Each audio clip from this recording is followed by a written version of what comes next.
Welcome to episode 2 of the Workplace Chameleon. My name is Selena Pierman, and it's a pleasure and an honor to have you listening in with us. Recently, I was asked, what kind of podcast will this be? And if you hang around me very long, you'll likely discover very rarely are two things that I do the same every time. I like variety. I like changing it up. I like learning new things and exploring new techniques.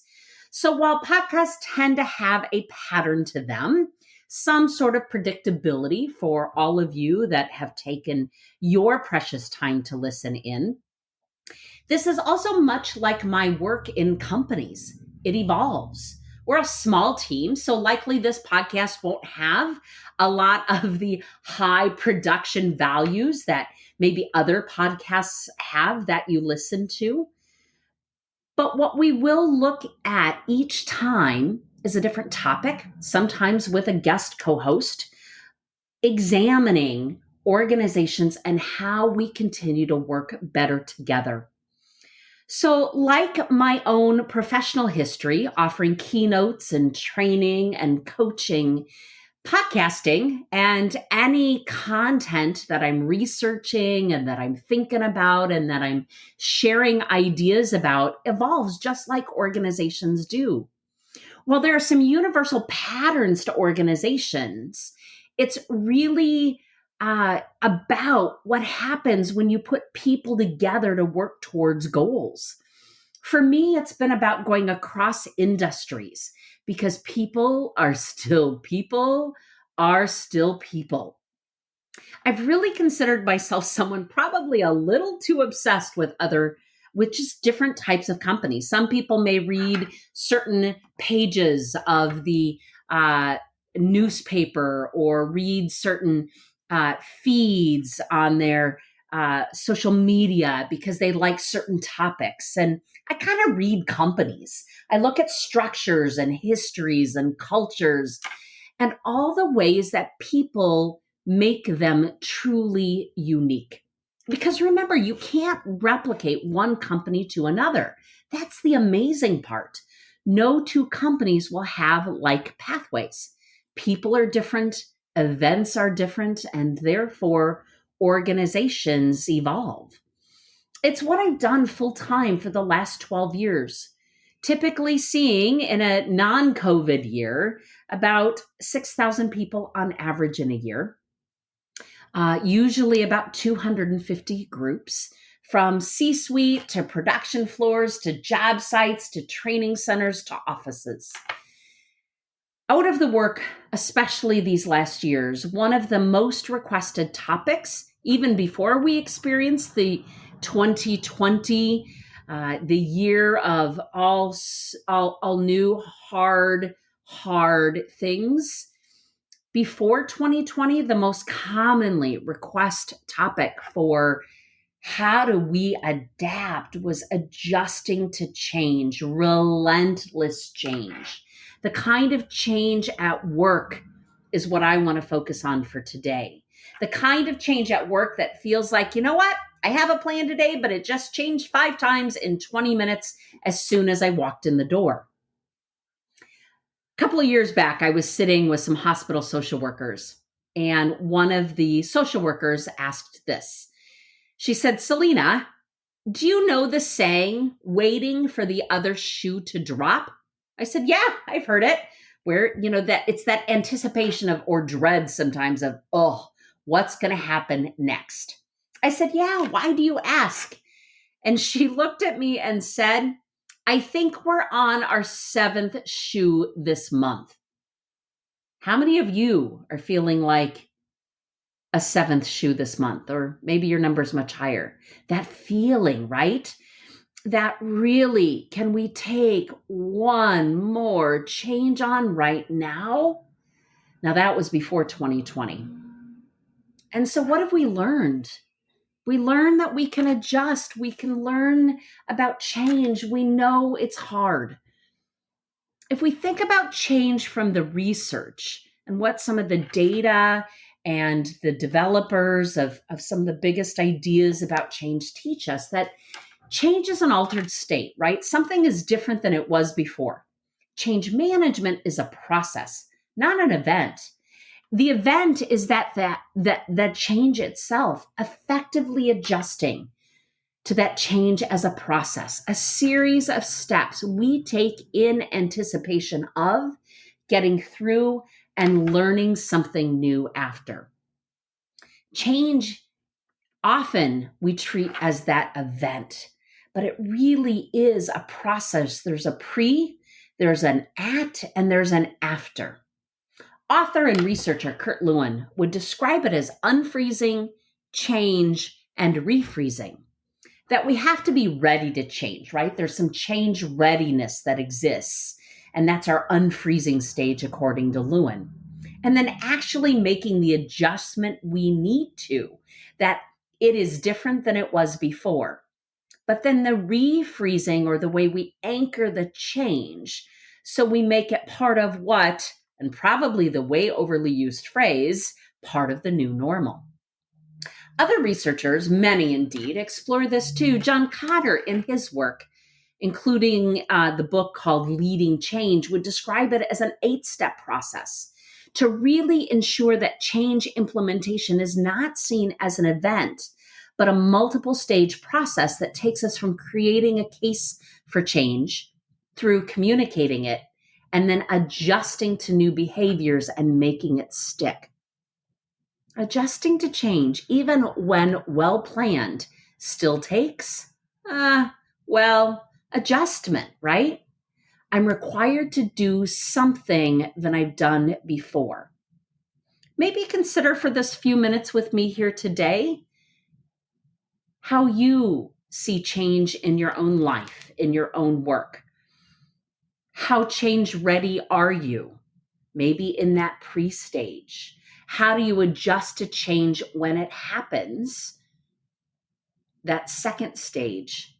And then that last part of the process, depending what research you look at, they tend to break down into those steps in 3 distinct categories.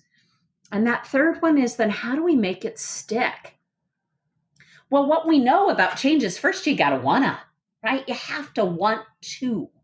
If I don't, and I don't have a choice, then certainly a range of responses can happen.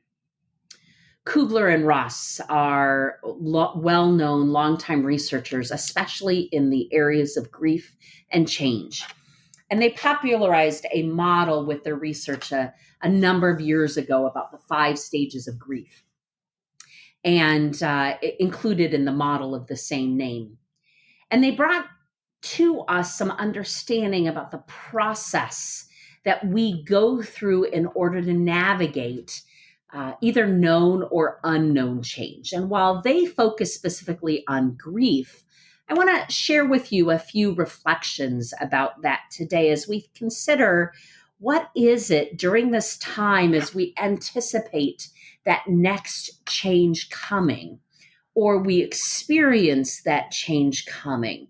What does that process look like for us? And there's so many layers to this. And I think you'll see over these next coming weeks and different episodes, we're going to explore different aspects.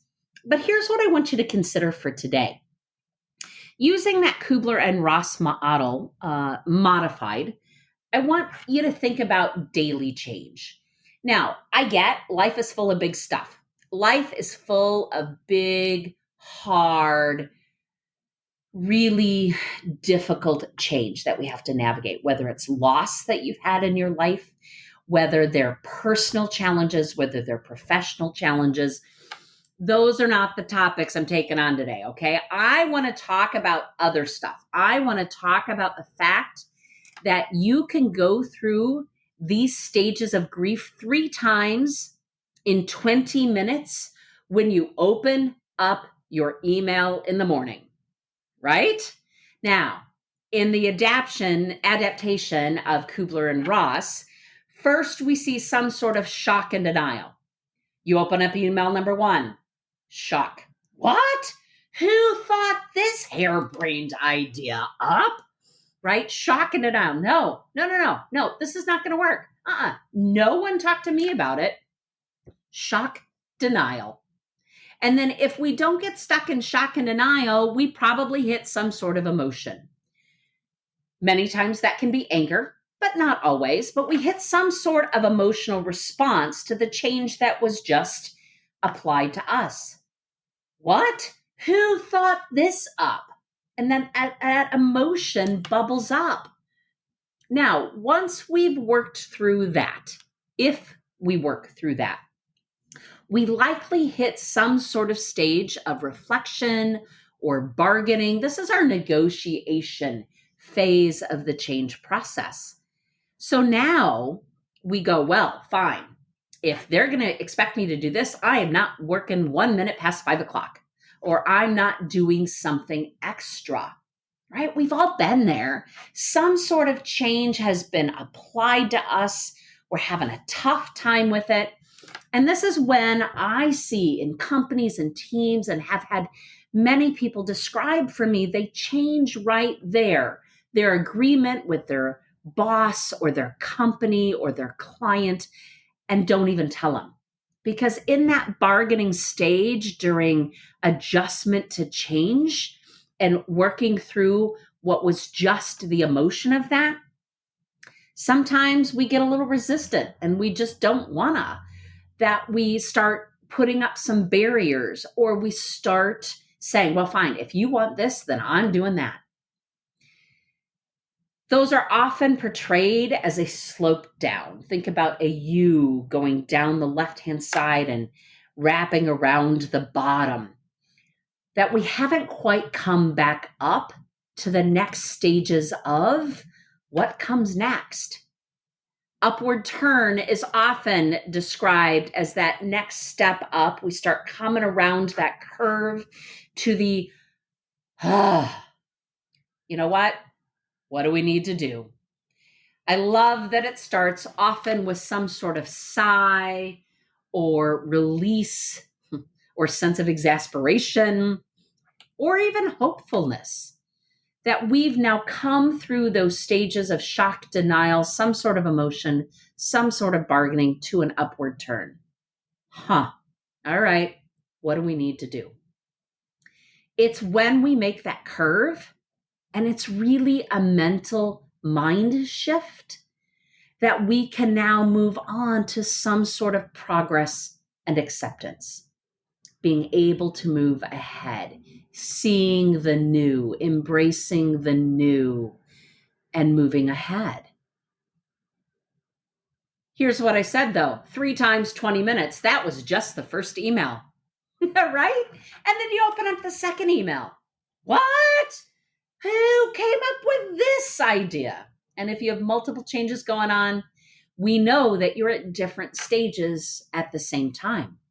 You might be okay with this change, but not okay with that change. And if you have 8 people on your team, you might have a couple at shock and denial, a few at bargaining, a couple at upward turn, and a few that have moved on past acceptance and wondering why it is taking everyone so long to get going. From my experience, though, in organizations, something else often happens. Leaders, even well-meaning, thoughtful leaders, work on an upcoming change, maybe for hours and days or weeks before they roll it out. And they've had time.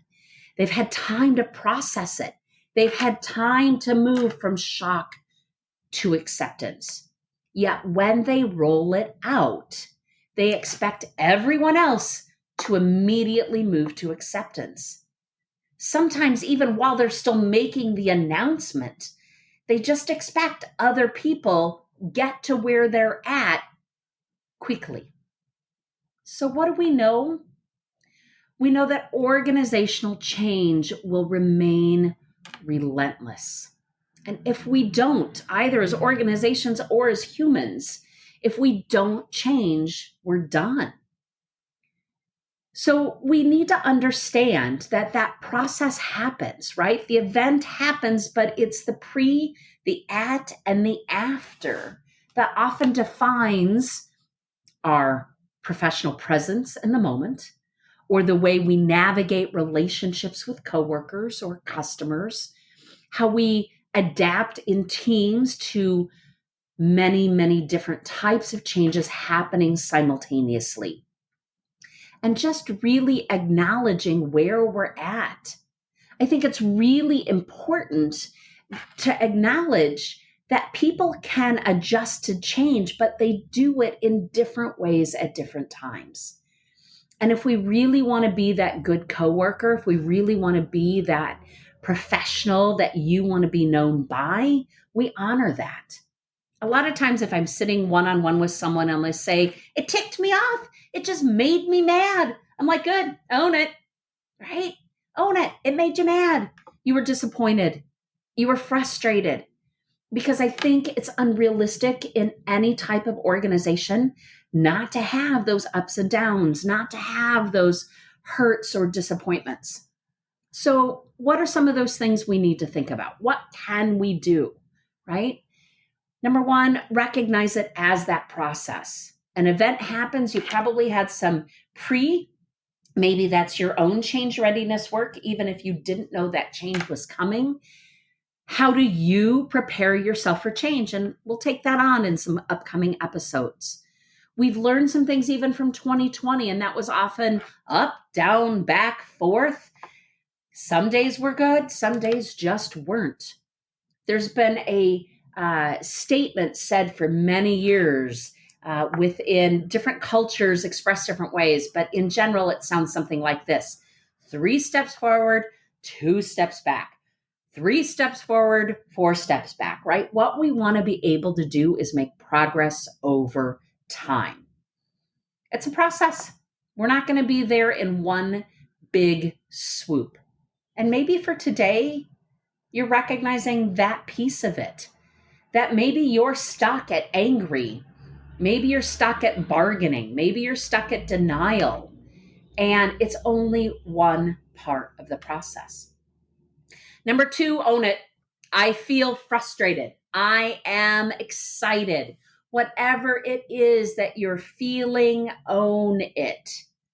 At work, I do. I think it's unrealistic for us not to be frustrated at some point, but to honor those moments and to call it, or to recognize that in our coworkers, in the people we spend this time with in our professional endeavors. Number 3 for today, make that choice. Only you can do the work to move to the next stage. You can get stuck, right? You have known people at work who get angry with something and stay angry for like 15 years. And remember, I noted in this podcast, even though I'm dealing with the work life, there's lots of this that applies over to our personal lives as well, right? We have all known someone who's gotten stuck and stayed angry, but they may have stayed employed, working on your team for years and decades to come. You choose. You choose to stay where you are during times of relentless change, or you find ways to move ahead. And some days that just may be a mental move that it's not going to take you today. Sometimes we go through those stages of change quickly, an issue or a change that has little concern or that you're more welcoming of. And sometimes we go slowly. In organizations, when change seems to be nonstop, when we feel like we are waiting for that next shoe to drop, how we steady ourselves and how we prepare ourselves for what comes next becomes really important, because we know it will. When we know our resources, when we know the people we can connect with, when we don't leave things to surprise, that we understand what we've got access to and we know that we're not navigating it alone. I love reminding us that even during times of change, relentless change, 7 shoe types of months at work, there's always things that have not changed. Your commitment to customers, maybe your commitment to safety, maybe your commitment to quality, to service, whatever it is that you do, we don't do it alone, but we also know that while things may have changed, there will always be some things, even during times of lots of change, that won't shift. They're your core values. They're how you show up. They're how you want to be known by. And in fact, in our next episode, we're going to hear from Coach Heather Woody, one of my favorite people on this planet. We do similar work with people and organizations, but you will love her energy, her insight, and her advice about showing up even when things are hard. So please watch for that episode on January 11th, and we'll share more then. Some of my work has been around researching our approach and our response to the hurts and the hard stuff during times of change at work. I'm especially interested in how we get through those hurts, if we stay or if we leave. So if you have stories or ideas that you'd like to reach out to us here at the Workplace Chameleon, sharing your ideas, giving us feedback or things that you would love to hear from us that we can help support you on, we would love to hear from you. You can find us on our website at www.workplacechameleon.com. You can find us on Facebook. You can find our main address, either the Pearman Group or drselenapierman.com. We would love to hear from you, and we look forward to future conversations. Take care. Be well.